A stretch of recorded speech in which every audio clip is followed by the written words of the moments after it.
Ano to? Maputi. Na paminta. At saka ano, bawang. Wow, ang tapang nito.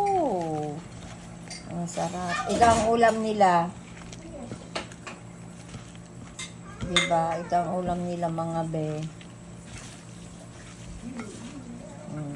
Piprituhin. Ayan, kasi yung go. Ano yan, be? Ayan. Ay, wag na. Kasi At saka, magsasala na ako. bubagduran ko lang nitong ano, potato Kaya na ano starch. lang, be? Tama na yan. Piprituhin sa ano, Ayan, oh. mantika. Bakit saan ba ito piniprito, sabi? Di ba sa mantika? Nalags, ilagay. Di ba, Natural. Sa may tubig.